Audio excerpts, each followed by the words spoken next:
Hello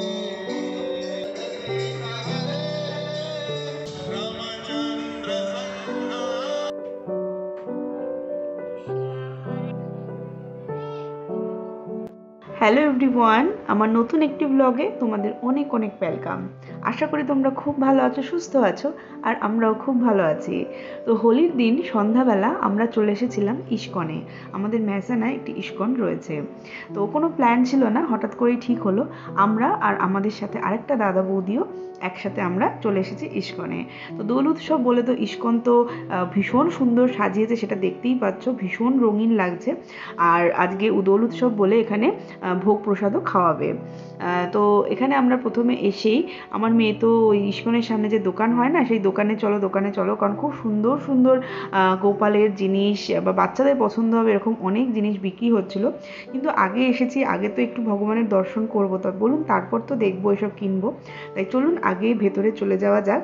বাইরেটা তো খুব সুন্দর সাজিয়েছে আর ভেতরটাও খুব সুন্দর সাজিয়েছে। তবে বলে রাখি, আমাদের মেসানার ইস্কনে এখনও অবধি রাধা কৃষ্ণ চৈতন্য মহাপ্রভুর যে মূর্তি হয় প্রতিটা ইস্কনে থাকে, সেইটা কিন্তু এখনও প্রতিষ্ঠিত হয়নি। এখানে জগন্নাথ সুভদ্রা বলরামেরই মূর্তি রয়েছে। তো এখানে আমার মেয়ে এই যে টিকা হয় যেটা, সেই টিকা এখানে পড়ছে, কারণ আমার মা পড়েছে, বৌদি পড়েছে, আমি পড়েছি, তা ওকেও পড়তে হবে।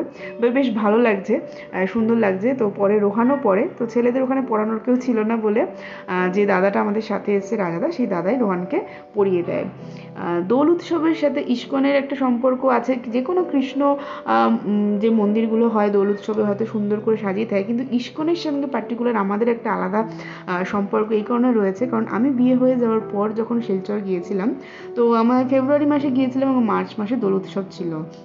তো তখন আমরা যাওয়ার কীরকম কিছু জানতাম না, তো আমরা সোজা চলে গিয়েছিলাম ইস্কনে। তো পুরো সন্ধ্যাটা আমরা সেই ইস্কনে কাটিয়েছিলাম। আর এত সুন্দর করে সুসজ্জিত করে না এই দোল উৎসব বা জন্মাষ্টমীতে, মানে ওখানে গেলেই যেন মনটা ভালো হয়ে যায়। তো সেই দিনটা আমাদের এত সুন্দর কেটেছিল বিয়ের পরে, মানে দোল উৎসবের দিন সন্ধ্যাবেলাটা।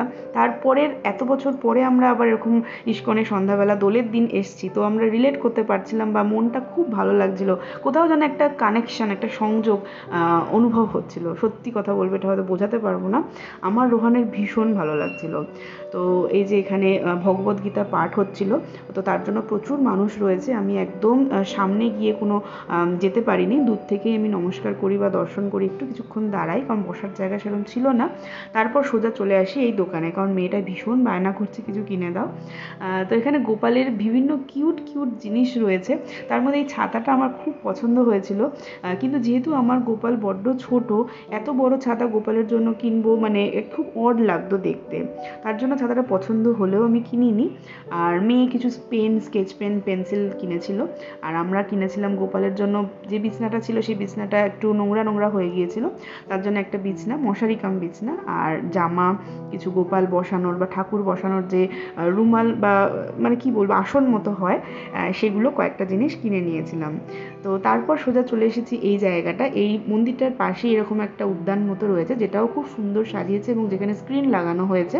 ভেতরে যারা বসার জায়গা পাচ্ছে না, তারা এখানে এসে অনুষ্ঠান শুনতে পারে, দেখতে পারে, এবং কিছুক্ষণ পর থেকে এখানে ভোগ প্রসাদও বিতরণ করা শুরু হয়ে যায়। তো দেখো কতটা সুন্দর লাগছে। তো তোমাদের কিছুটা অরিজিনাল যে ভয়েস সেটা দেখায়, বাজি প্রদর্শনীও হয়েছিল।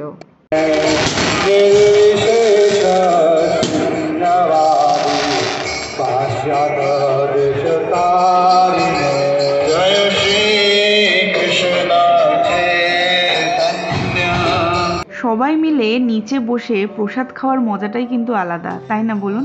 এখানে 3-4টে কাউন্টার ছিল যারা প্রসাদ বিতরণ করছিল।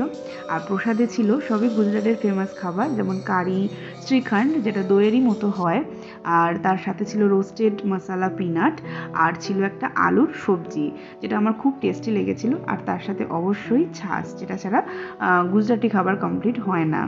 তো এখানে সবাই মিলে বসে আমরা বাজি প্রদর্শনী দেখতে দেখতে প্রসাদ উপভোগ করছিলাম, আর ভীষণ ভালো লাগছিল। বিশ্বাস করুন, আমি বলে বোঝাতে পারবো না।